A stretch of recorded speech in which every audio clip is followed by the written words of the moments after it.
Nacional de Tierra en el marco del 23 aniversario, en una semana aniversaria bien nutrida, con mucho contenido de formación. Aquí se encuentran con ustedes trabajadores y trabajadoras del Instituto Nacional de Tierra, campesinos y campesinas de varios estados. Por ahí veo Caracas, Cogede. ¿Quién más está por ahí? Guárico. Ah, mira, Guárico con la cola. Zulia, Cogede. Ajá. Bueno, aquí campesinos y campesinas de varios estados. Igualmente por allá hay alrededor de 300 personas conectadas en todas las oficinas regionales. Todas las oficinas regionales están presentes en la videoconferencia, al igual que trabajadores, trabajadoras, campesinos y campesinas de todo el territorio nacional. Y bueno, para nosotros es un honor. No sé si le hacen paro al audio del video, Alejandro. Ajá. Ayer tuvimos la presencia de la magistrada Luisa Estela Morales con una ponencia extraordinaria y igualmente realizamos la entrega de títulos de tierra. Ayer realizamos una entrega nacional de más de 5.000 títulos para campesinos y campesinas, que hay algunos presentes que recibieron sus títulos el día de ayer. Igualmente eso da un total de más de 200.000 hectáreas regularizadas a campesinos y campesinas. Igualmente realizamos lo que es la entrega de certificación de finca productiva y de certificados de formación. Hoy tenemos una jornada bien bonita, donde bueno, primero vamos a abrir la jornada de hoy con ustedes, diputados. Luego vamos a tener la inauguración de un nuevo espacio acá en el Instituto Nacional de Tierras al servicio de los campesinos y campesinas. Vamos a tener la inauguración de un espacio de formación, igualmente un salón de usos múltiples y un nuevo espacio de hospedaje. Nosotros tenemos aquí algo que llamamos la Casa del Campesino y la Campesina, donde tenemos capacidad para alrededor de 6 personas. Ahora estamos ampliando a 6 más para llegar a 12 personas para el servicio pues, de los campesinos y campesinas que requieran hacer alguna diligencia, alguna cosa. Bueno, aquí tienen el hospedaje garantizado. Entonces, bueno, de verdad agradecido por su tiempo. Sabemos que la jornada es bien compleja a nivel de toda la dinámica, pero bueno, agradecido por su tiempo. No quiero hacer más esperar, sino que escuchemos pues las palabras y la ponencia que nos trae nuestro diputado Jesús Farías. Vamos a recibirlo con un fuerte aplauso. Muchísimas gracias.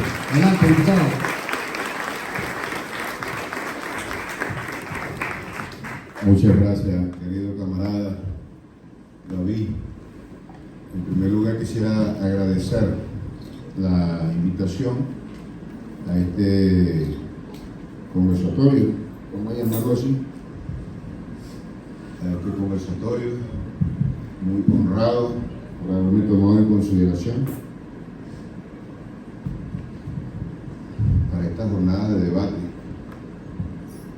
y también felicitarlo por el aniversario, 23 aniversario, 23 años, ya son mayores de edad, han transitado una compleja, difícil, contradictoria ruta que se ha traducido en un balance general en avances importantes para la revolución bolivariana.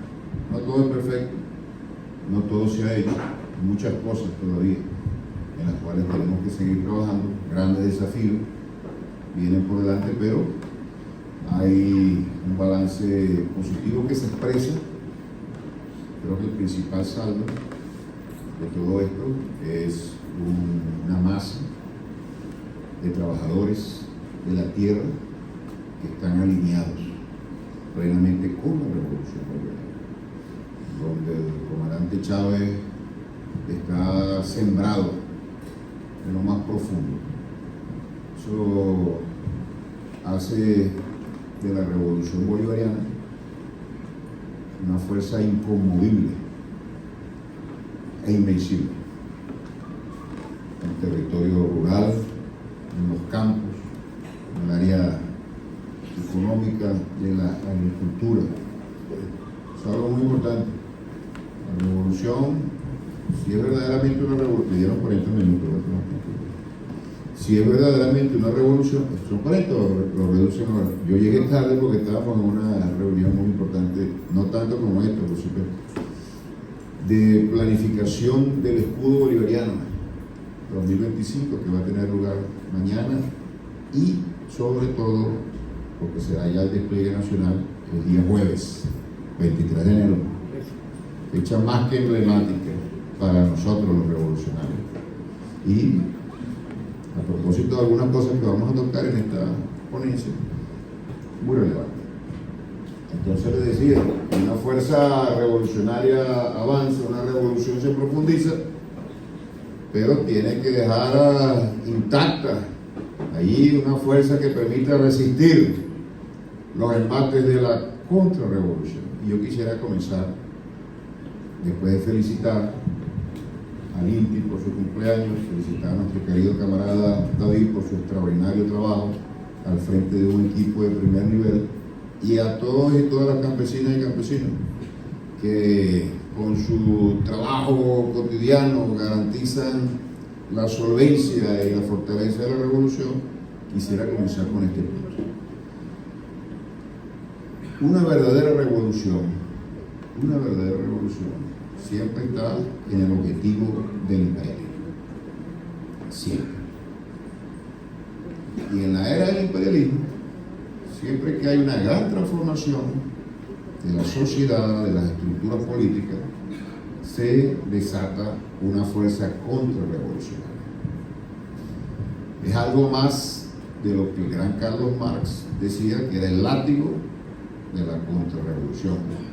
Algunos le atribuyen esa frase a otra persona, pero fue Carlos Marx que la dijo. Entonces, cada vez que hay un avance, hay una gran transformación, un gran cambio, en este caso en función de los intereses de las grandes mayorías populares, ¿qué hacen los que antes detentaban el poder? Y los que vivían en lujo, y los que tenían privilegios, y los que ejercían el poder en función de su enriquecimiento. El de esos grupos se resisten, obviamente. Ahí quiere perder esos privilegios y los espacios de poder asociados a él.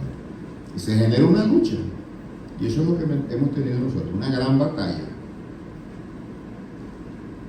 de 25, 26 años, con picos importantísimos. Son ciclos que se van cerrando. Y nosotros estamos culminando uno de esos ciclos dramáticos que vive cualquier revolución, y de la cual se puede decir que se sobrevive o se muere, es patria o muerte. Muchas revoluciones no han podido transitar ciclos críticos de agresiones brutales del imperialismo norteamericano en este caso. Nosotros lo hemos logrado. Entonces, el momento histórico que vive el país y que vive la revolución bolivariana se define en primer lugar a partir de esa contradicción. El imperialismo norteamericano ha vivido sobre la base de un principio en su relación con el resto de América. Ese principio lo rige lo que llama la doctrina Monroe, que hace poco cumplió 200 años, diciembre del año 23. Se proclamó en diciembre del año 1823. Y eso es lo que ha definido la relación entre los Estados Unidos con el resto de América. Ese es nuestro patio trasero, esa es nuestra área de influencia. Nosotros dominamos acá, no permitimos que nada nos perturbe en esta área del mundo. Y cuando algo perturbador ha ocurrido, bueno, se han producido invasiones, genocidios, magnicidios, guerras civiles, procesos de desestabilización, bloqueos económicos, etc. Esa es la historia. Esa es la historia. Y esa es la historia nuestra también. Si revisamos lo que ha ocurrido en Venezuela en los últimos 7 años, bueno, podemos levantar un expediente, intentos de magnicidio, intentos de desatar una guerra civil, desembarco y fracaso, de tropas mercenarias, amenazas de invasión militar y algo realmente brutal, que es lo que ha hecho y ha ocasionado el mayor daño al pueblo venezolano, que es el bloqueo de la economía. Todo eso ha ocurrido desde el año 2018 hasta el momento. Y ha habido momentos de debilidad, duro, muy duro, y lo hemos podido superar. Ahora bien, ¿qué nos permitió a nosotros superar esos desafíos de esos momentos? Un enemigo muy poderoso y que no ocultaba, ni en el gobierno primero de Donald Trump, ni posteriormente en el de Biden, que tenían como principal propósito derrocar la revolución bolivariana. Lo decían abiertamente, con el desparpajo y la arrogancia que es absolutamente característica del imperialismo. No tiene absolutamente ningún problema en decir que están atropellando a un pueblo, violentando las leyes internacionales y cometiendo las peores tropelías contra las naciones. A ellos no les importa para nada eso. ¿Qué nos permitió avanzar? Yo diría lo siguiente: se ha analizado quizás no suficientemente este proceso, pero yo diría lo siguiente. En primer lugar, la unidad. En varias escalas o en varios niveles. La unidad nacional. La unidad nacional. Y aquí no es la unidad absoluta, no, porque hay grupos sociales, políticos, económicos del país que son apéndices de algo absolutamente nauseabundo. Se ponen a la cola del imperialismo y justifican todas las agresiones a las que somos sometidos. Y eso está encabezado por esa descomposición moral de María Corina Machado y González Urrutia y Jorge, Leopoldo López, todas esas piltrafas humanas. Pero el resto del país, de una u otra manera, y en sus espacios específicos, estuvieron trabajando y luchando en función de que el país saliera adelante, con mayor o menor compromiso con los postulados de la revolución bolivariana. En algunos casos sin ningún tipo de compromiso. Pero imagínense un empresario, muy chavista, y a lo mejor se mete en política, y a lo mejor vota en contra nuestra, pero no hace vida activa, no financia la contrarrevolución y trabaja e invierte y genera, bueno, parte de un esfuerzo. Directa o indirectamente está trabajando en función de la estabilidad del país. Entonces la unidad nacional, la más amplia unidad nacional.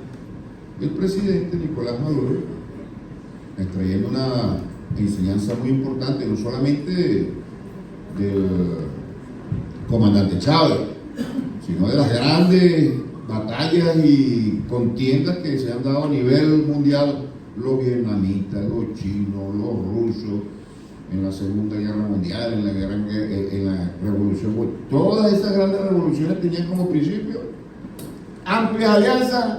¿Para qué? Para golpear al enemigo fundamental. Amplísimas alianzas para golpear a un enemigo fundamental muy poderoso, que es el imperialismo. Entonces ese tema es esencial. Aquí se derrocó a la dictadura de Pérez Jiménez y ya pasado mañana tendremos un nuevo aniversario, el 23 de enero del año 58, porque se aplicó una estrategia sabia y pragmática, propulsada inicialmente por los comunistas, por los verdaderos comunistas, no los que ahora en el pasado reciente mancillaron esas siglas gloriosas. Un objetivo mínimo para una alianza máxima. ¿El objetivo mínimo cuál era? Derrocar a Pérez Jiménez, que era una dictadura nauseabunda del imperialismo entreguista, Y, por otra parte, allí entraban muchos sectores, incluso sectores de la iglesia, sectores, no la iglesia estaba con Pereira. Sectores militares, no todos los sectores militares, pero algunos sí, encabezados por Wolfgang Arrasado, que posteriormente asumió la dirección de la Junta Patriótica, la Junta Cívico-Militar. Y otros sectores partidistas, todos se unieron por un objetivo mínimo. Bueno, en este momento podemos decir que el objetivo mínimo pero fundamental era defender la paz del país, la integridad del país, y eso permitió que muchos participaran de una u otra manera en ella. La unidad de la nación, pero no solamente la unidad de la nación. Para que se diera la unidad de la nación, tuvo que haberse concretado la unidad de las fuerzas revolucionarias, porque son las que encabezan esa gran unidad, las que le imprimen vigor, las que le imprimen fuerza, las que le imprimen su estrategia, su lineamiento, sus objetivos políticos, y las que tienen que dar el ejemplo. Si estamos hablando de unidad de toda una nación, las fuerzas revolucionarias tienen que aparecer absolutamente cohesionadas, sin grieta. Y bueno, aquí se observó una esplendorosa, extraordinaria unidad, y no solamente de las fuerzas políticas, sino también de las fuerzas militares y de las fuerzas policiales. Ustedes no se imaginan la cantidad de maletas con millones y millones de dólares que le han ofrecido y le siguen ofreciendo a altos mandos del ejército, de la Fuerza Armada, de la policía o a los principales líderes de la revolución bolivariana. Hay millones y millones de dólares para tratar de desviarlo de su objetivo. Hay algunos que caen en eso, como el bandido jefe de Selín, Cristo. Agarró su tajada y se fue. Es una excepción dentro de un cuerpo altísimamente moralizado. Es una gran ventaja que tenemos nosotros. No han podido dividir a la fuerza revolucionaria. La primera estrategia que aplica el imperialismo, la primera estrategia que aplica el imperialismo cuando va a atacar un proceso revolucionario es dividir a esa fuerza revolucionaria. La primera, porque es la inmediata, la más sencilla, la que reclama menores recursos, la que es más puntual aquí, bueno, como la acupuntura va de aquí en Rácata. No funciona eso, bueno, vamos a destruir el país. Y vamos a hablar de eso. De lo que ocasionó la destrucción económica del país a partir del bloqueo. Fíjense lo que ocurrió con Allende. Allende es un gran presidente. Llegó por los votos e iba a construir el socialismo por la vía democrática, cosa que nunca se había hecho, ni en América ni en ningún lugar del planeta. Era algo único, inédito. Entonces la CIA comenzó a trabajar algunos sectores de lo que llamaban la unidad popular. Ahí estaba el MIR, después se reveló que altos dirigentes del MIR estaban trabajando con la CIA y otros factores de la ultraizquierda. Entonces llamaban a cosas absolutamente absurdas, ¿no? Que hay que expropiar todas las fábricas y hay que avanzar y hay que desconectar a todo el ejército. Es decir, en lugar de apaciguar las aguas para tratar de ganar estabilidad, lo que hacía era profundizar contradicciones. Ahora, aquí se trata de lo siguiente: yo tengo una revolución y nosotros vamos hacia adelante. Ahora, el ritmo de ese avance no depende de mí, de mi capricho. Ah, no, yo quiero esta velocidad, entonces le meto el acelerador hasta más 200 kilómetros por hora. Eso no depende de una persona. Eso depende de un momento histórico. Eso depende de las condiciones internacionales. Eso depende de las condiciones económicas. Eso depende de las condiciones de una vanguardia. Eso depende de las condiciones y el entendimiento que tenga un pueblo para alguna cosa. Yo soy comunista. Yo vengo del Partido Comunista y voy a morir siendo comunista, aunque por supuesto estamos en el Partido Socialista Unido de Venezuela. Ajá. Entonces yo digo, vamos a construir un comunismo ya. ¿Qué va a ocurrir aquí? No me voy a poner una cagada. Pero nadie entiende lo que es eso. No hay conciencia para eso. Los cambios reclaman sus momentos. Y bueno, Allende iba avanzando. Y estos grupos de la otra izquierda le tendieron prácticamente una emboscada. Y sus voces eran absolutamente incoherentes con lo que estaba viviendo. ¿Y qué hizo eso? Justificó el golpe de Estado que le dio Pinochet, que por cierto le causó a ese pueblo más que una pesadilla, trauma terrible de 17 años, una de las dictaduras más sangrientas que haya conocido Sudamérica. Y aquí en Grenada hubo algo también. En Grenada, Maurice Bishop, un gran líder, estaba al frente de ese país pequeñito. Y los cubanos lo ayudaron a construir un aeropuerto para que mejorara el turismo y el ingreso. Llegaron los gringos al número 2 de su movimiento, lo cooptaron y asesinó a Maurice Bishop. Y se desató una guerra y los gringos intervinieron. Mataron poco gente allí. Dividen a los movimientos políticos. Aquí no han logrado hacer eso ni lo van a lograr. Una solvencia extraordinaria. Entonces, como no han podido doblegar a la revolución, no pudieron doblegar a la revolución bolivariana de inicio, por esa vía rápida que los gringos le llaman el fast track, vía rápida, vía violenta, entonces, bueno, fueron por la vía traumática, ir minando las bases de la sociedad. ¿Cuáles son las bases de la sociedad? ¿Cuáles son las bases materiales de la sociedad? La economía, la producción, la generación de riqueza. Eso es elemental. La sociedad es un cuerpo compuesto por múltiples factores. Y eso descansa sobre algo, una base. No está en el aire. No es un globo que está flotando ahí. ¿No? Eso descansa. Como una edificación, una superestructura que descansa en algo sólido.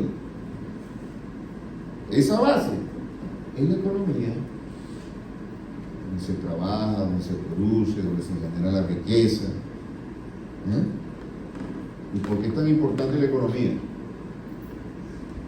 Porque sin la economía no hay bienestar para la población. Sin la economía no hay posibilidad de satisfacer las necesidades más elementales del ser humano. Y son las condiciones materiales. Si me falta el agua, si me falta la luz, si me falta el salario, si me falta el combustible, si me falta... ¿Qué voy a hacer? Me voy a rechazar. No quiero hacer rechazo por eso. No tiene que ser chavista, pero no rechaza. Todo el mundo se molesta. Entonces tú vas minando la economía, vas destruyendo, erosionando la base sobre la cual se soporta el organismo social. Y bueno, se van produciendo conflictos, se van produciendo situaciones muy graves. ¿Y cuál es el plan? El plan del imperialismo es realmente perverso. Bloquear un país. Hay naciones que tienen 40 años, 60 años de bloqueo. Nosotros tenemos apenas el año 17, 18, 19, 20, 21, 9 años. Estamos chamos todavía. Dicen que tienen 60, otros 70 años, otros tienen 40, otros no tienen tanto como 40, pero tienen 15.000 y 16.000 sanciones, como el caso de Rusia. ¿Y quién aplica esas sanciones? Bueno, los gringos. ¿Eso es legal? Eso no es legal. Ninguna ley internacional permite eso, está prohibido por la ley internacional. Y lo dicen explícitamente, ¿no? Están prohibidas las sanciones unilaterales. No pueden hacer, sin embargo lo hacen, porque ellos están acostumbrados a eso. Las leyes existen ahí para ellos como una decoración. No los limitan para nada. Aplican sanciones para destruir la economía. ¿Qué es lo que sostiene fundamentalmente la economía venezolana hasta el momento? Pues lamentablemente es así. El petróleo. Esto va a cambiar. Eso no es un cambio de un día, ni de una noche, ni de un año, ni de un lustro. Todo comienza a darse los cambios importantes a partir de una década. Estamos dando pasos pequeños, tímidos todavía. Pero una economía petrolera. ¿Qué pasa si a esta economía le quitan los ingresos petroleros? ¿Qué sucederá? Se paraliza. Ustedes saben que todas las economías tienen que importar cosas, es decir, traer cosas a otros países. Es necesario. Nadie lo produce todo, nadie. Ni China, ni los Estados Unidos, ni Rusia, ningún país. Todos tienen que intercambiar. ¿Y qué se necesita para comprar cosas a otros países? Divisa. ¿Y de dónde vienen las divisas venezolanas? Del petróleo. 95%. Y el Estado tiene que gastar, invertir, ¿verdad? ¿En qué? Infraestructura eléctrica, agua, combustible, la misma inversión en petróleo, salario, hospitales, escuelas. Se necesita dinero, ¿no? Dinero se necesita. Hay el deseo, pero también tiene que haber dinero. Porque si no hay dinero, no. El deseo no preña. Solamente no. Solo de deseo no puede ser. ¿De dónde vienen los ingresos del Estado? Fundamentalmente del petróleo. Entonces los Estados Unidos decidieron establecer lo siguiente: ilegal, empresa que esté trabajando en Venezuela, si no se sale, lo sancionamos.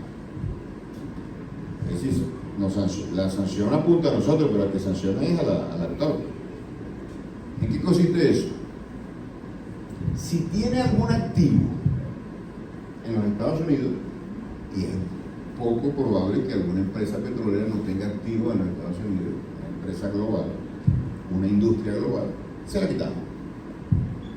Número uno. Número dos, si tiene algún contrato en los Estados Unidos, se lo quitamos. Si va a comprar alguna tecnología en los Estados Unidos, se lo quitamos. Pues arrecho, ¿no? Nadie se va a meter a invertir aquí, se le van a quitar todo eso.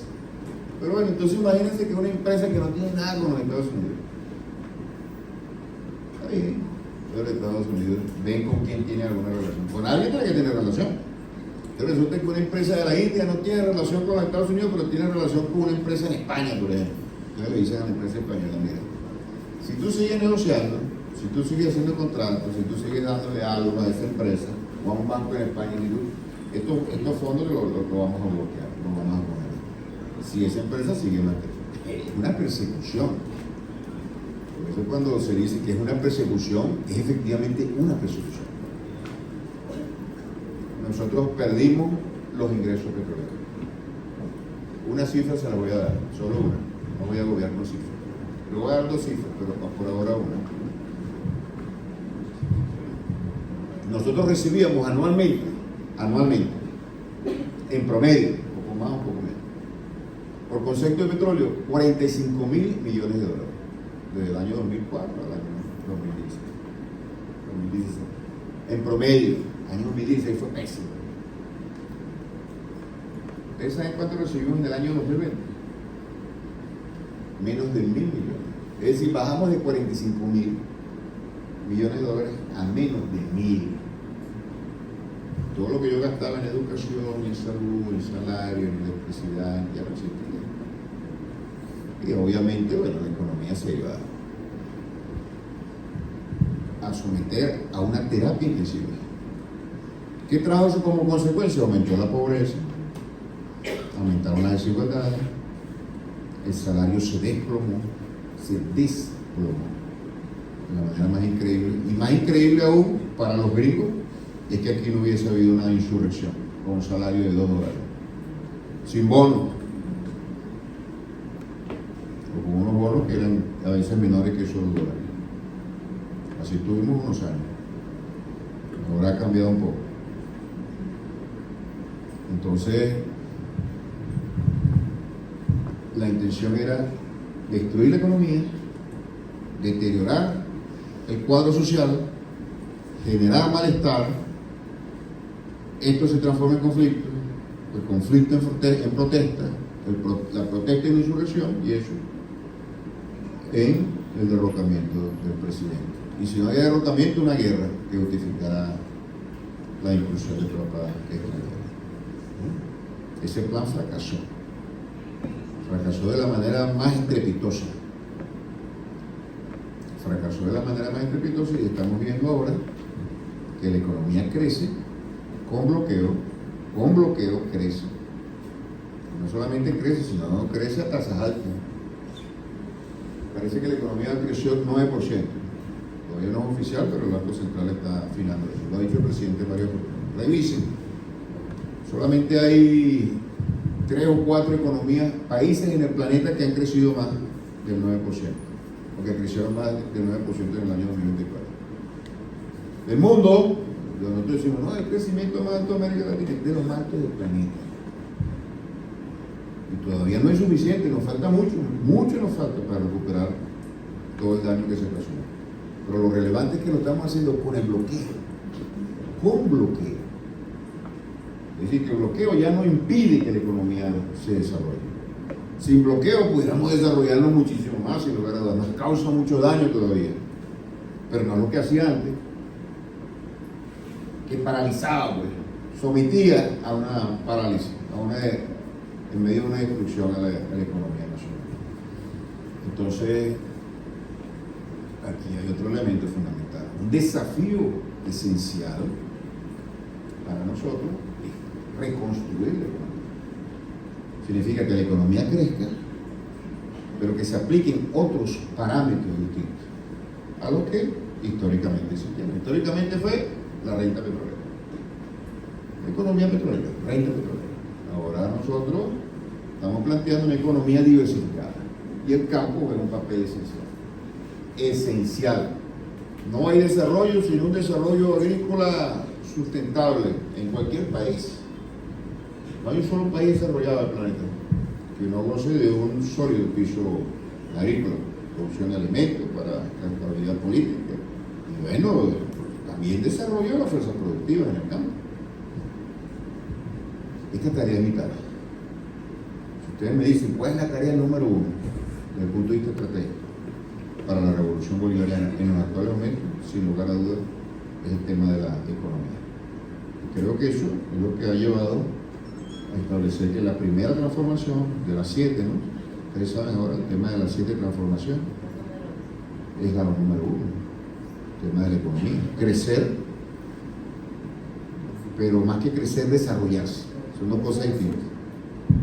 Crece un organismo que está chueco, pues, como era lo que estamos haciendo ahora. Está creciendo una economía petrolera con todos los vicios y con todos los problemas del rentismo. Ahora queremos que crezca, pero también se desarrolle, vaya transformándose. Planteamiento del comandante Chávez, de la industrialización. 200 empresas, creo, de diferentes niveles, pero bien planificadas, para dar un salto industrial, que es clave, y no lo pudimos hacer. ¿Por qué no lo pudimos hacer? Porque está en manos del Estado, y es un Estado lleno de problemas, lleno de vicios, lleno de grandes distorsiones, de limitaciones y de restricciones, y aquí vamos al tercer punto. El tercer punto, el Estado. ¿Entiendes? De a poco. ¿Qué vamos a hacer con el Estado?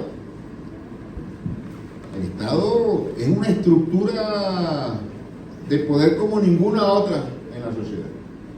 Es decir, no hay otro espacio donde se concentre de una manera tan compacta y perfecta todos los mecanismos de poder con los cuales se puede incidir y se puede dirigir al resto de la sociedad. El Estado.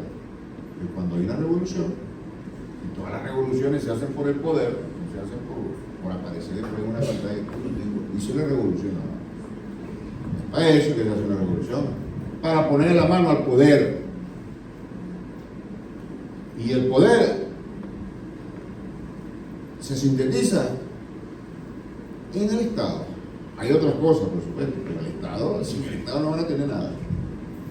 ¿Qué es el Estado? El Estado son las instituciones, los ministerios, el gobierno, la Fuerza Armada, los mecanismos educativos, los mecanismos ideológicos, ese es el Estado. Los organismos de seguridad del Estado. Pero si nosotros no transformamos el Estado, vamos a estar patinando.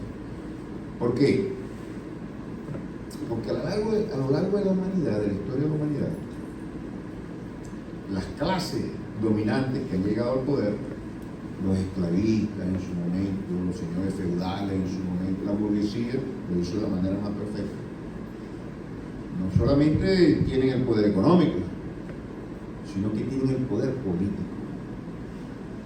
¿Ustedes saben cómo consiguen el poder político? Diseñando una estructura de Estado que les permitan a ellos controlar la sociedad. ¿En función de qué? En función de que su poder económico se vaya expandiendo cada vez más. Y lo mismo tiene que hacer la revolución socialista. La gran diferencia entre una revolución socialista y una revolución en las pasadas, o cambios que se dieron a la historia de la humanidad, la gran diferencia es que esta es una revolución de las mayorías, de las clases trabajadoras, de las masas populares. Y es un Estado no de una élite, de los burgueses, de los señores feudales, sino del pueblo. Y además de ser una gran diferencia, tiene una enorme complejidad. Es mucho más difícil educar a la inmensa mayoría de la población para que dirija la sociedad y se dirija a sí mismo, que poner a una élite ahí a cumplir esa función. Es mucho más complicado, ¿no? Más generacional, de cultura incluso, de la cultura, de la conciencia de las masas. Entonces, el Estado que tenemos todavía es un Estado que no es el Estado revolucionario. Eso lo decía Chávez. Está controlado por revolucionarios, pero en su estructura, en su forma de funcionamiento, en su naturaleza, todavía no es el Estado revolucionario. Chávez decía que el Estado revolucionario era la comuna, y la célula del socialismo es la comuna, no es esto. Lamentablemente esto no es una varita mágica que yo la pongo ahí, no, más complicado. Estamos construyendo esto. Entonces, muchas de las cosas, muchas de las iniciativas que tenía el comandante Chávez, bueno, la dejó en manos de la única instancia que podía dejarlo, el Estado. Y eso no es lo suficiente precisamente porque ese Estado no está preparado, no está hecho para eso. Entonces, así como tenemos la defensa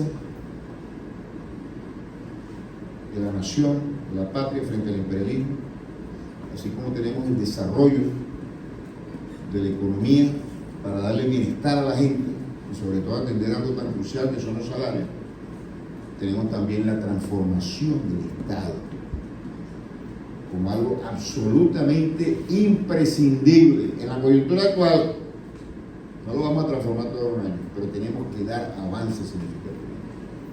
Las tareas de la transformación se las tenemos que dar a instancias realmente revolucionarias que puedan instrumentar esa revolución. Y eso lamentablemente no siempre depende de la persona que esté al frente de la instancia. Poner a un gran revolucionario al frente de una institución del Estado venezolano, no voy a mencionar cuál, pero que haya sido construido en el pasado y con todos los vicios, va a fracasar. No va a avanzar. Es el pueblo. El pueblo es la gran fuerza revolucionaria. En el caso nuestro, el comandante Chávez tuvo la gigantesca tarea, y la cumplió, de encauzar esa fuerza revolucionaria del pueblo hacia objetivos concretos. Pues las figuras, las individualidades, los grandes líderes son fundamentales. No hay que para menor duda. Ponen su sello, encabezan, dirigen, motorizan, pero el que está en capacidad de producir los grandes cambios son las masas populares. Entonces, eso tenemos que transformar, el Estado. Y es un gran desafío, si me lo permiten, 5 minutos. Una polladita, ¿no? Bueno, hay un desafío que es esencial. Hay un desafío que es esencial. Y es la organización del poder. La organización del poder. Y el pueblo no se organiza solo. y el desarrollo de la conciencia del pueblo, y eso también tampoco ocurre de manera espontánea. Y tampoco es el sufrimiento de los pueblos lo que hace al pueblo una fuerza revolucionaria, no es eso. Debería ser un pueblo explotado, un pueblo oprimido, un pueblo humillado, coño, debería ser una fuerza revolucionaria, recha, pero no voy a permitir que me ocurra más eso. Pero no es así. Si fuese así, ya tuviésemos nosotros revoluciones en Asia, en África, en América Latina, de tantos siglos de humillación y de explotación que hemos sufrido. Pero lamentablemente no es así. Entonces, para que haya una fuerza revolucionaria, en el seno de la sociedad tienen que darse dos condiciones básicas. En primer lugar, la conciencia. La visión, la cultura, los principios, las convicciones. El pueblo despierta, ¿ves? Y esto no es sencillo, porque en el caso del capitalismo, la burguesía domina a la sociedad de diversas maneras. Lo domina económicamente, excluyendo a la inmensa mayoría, apoderándose de ellos de las grandes ganancias. Los reprime con los cuerpos represivos. Aquí en Venezuela tuvimos momentos dramáticos. El 23 de enero fue la culminación del momento de eso. Y después vinieron los adeptos en el punto fijo, que fue peor todavía. Peor.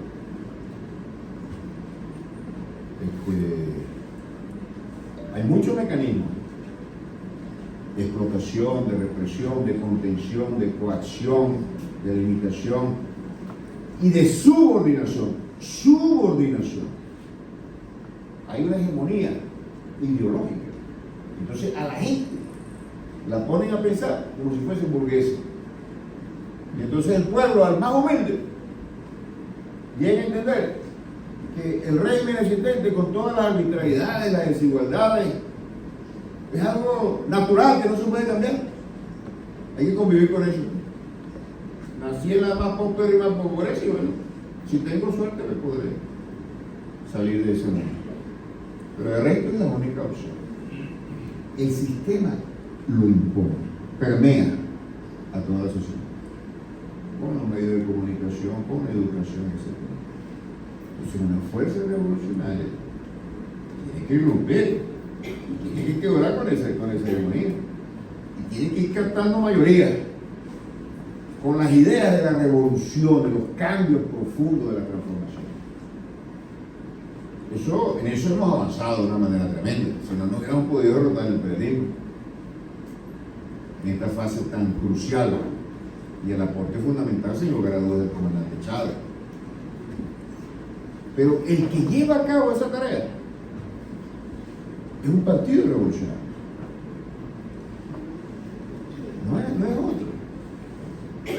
Para llevar una conciencia revolucionaria al pueblo, tú necesitas un partido revolucionario. No hay otra fuerza. Hay otros que pueden contribuir a eso, obviamente.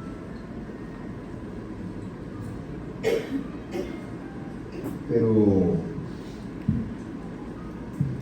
es la fuerza revolucionaria. Entonces, y ese pueblo, eso va paralelo, de la mano, va desarrollando su conciencia, y algo que se arroja de allí, de la conciencia, es que para cambiar, para transformar la sociedad, hay que luchar. Los cambios no vienen solos, hay que luchar. Porque el que tiene el poder no va a soltar el poder. Y las mayorías, si quieren liberarse de la explotación, tienen que luchar. Una lucha. Ajá. Pero para luchar hay que organizarse. La gente tiene que organizarse. La gente entiende que tiene que organizarse, lo entiende a partir de que lo asume, el momento que lo asume, que desarrolla. Entonces van dos procesos de manera simultánea: organizar y educar políticamente al pueblo. Esa es la tarea de un partido revolucionario. De un partido revolucionario. Conciencia para la lucha, organización para la lucha, y la lucha como tal. Una estrategia, pues, no es cualquier lucha. Bueno, ¿Cuál es la estrategia? ¿Hacia dónde vamos a avanzar? ¿Cuáles son los objetivos? ¿Quién lo va a hacer? ¿Cuál es el camino en este momento? ¿Quién es el enemigo fundamental? ¿Quiénes pueden ser aliados temporales, aliados estratégicos? Todo eso. Bueno, ese partido existe. Ese partido es el Partido Socialista Unido de Venezuela. Y también tenemos partidos aliados que hacen un gran trabajo y un gran esfuerzo. Y formamos una gran unidad. Esa fuerza tiene que estar en permanente movimiento para que la contrarrevolución no nos aplaste. Esa fuerza tiene que estar en un despliegue permanente. Y esto es lo último que voy a decir. Asociado a este gran desafío de organizar al pueblo en esa vanguardia. Cuando aquí obtuvimos esa victoria histórica el 28 de julio, se desató lo que ya nosotros habíamos advertido: una insurrección fascista. Eso lo habíamos dicho. Esa no era una fuerza democrática, una fuerza fascista, y que en medio de las elecciones ellos estaban preparando y planificando una insurrección. Eso lo dijimos. Y esa visión, esa premonición nos permitió a nosotros en 2 días aplacar esa venda fascista. Ahora, ¿cuál es la elección de ese momento y de todos los demás?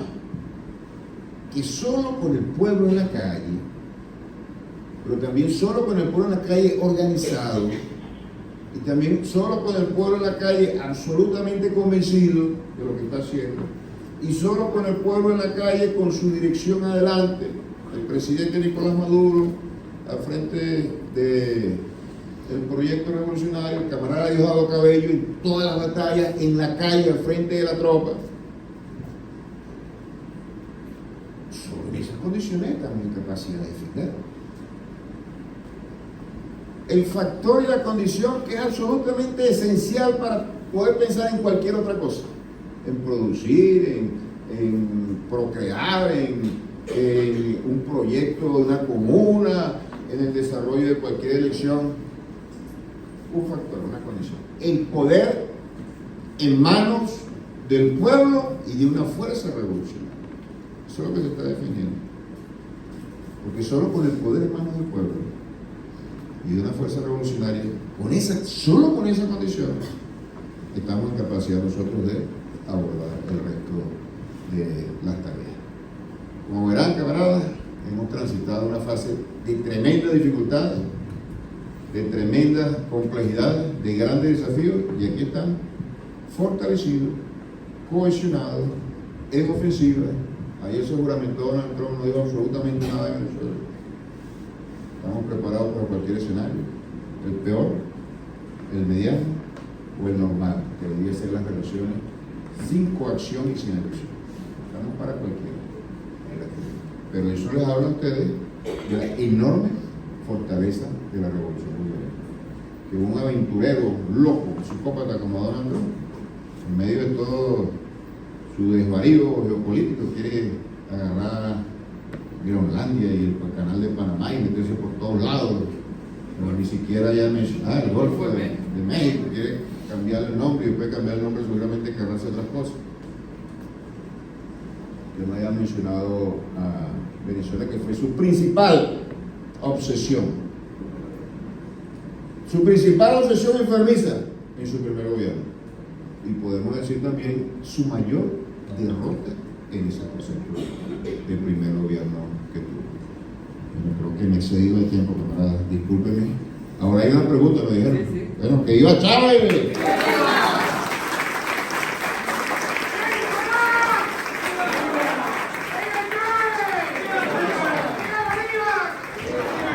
Excelente. Bueno, nosotros debemos también como extrapolar un poco la intervención del camarada Jesús a nuestra institución, ¿no? A donde estamos. Estamos en el marco de 23 años, de los primeros 23 años de una institución que está llamada esencialmente, históricamente y políticamente, jurídicamente incluso, a hacer revolución. Yo creo que pocas instituciones como esta pudieran tener un objetivo central que es nada más y nada menos la democratización y regularización de la tierra. Y que en ese marco, en ese sentido, las palabras de Jesús y que nos orienta hacia dónde debemos ir.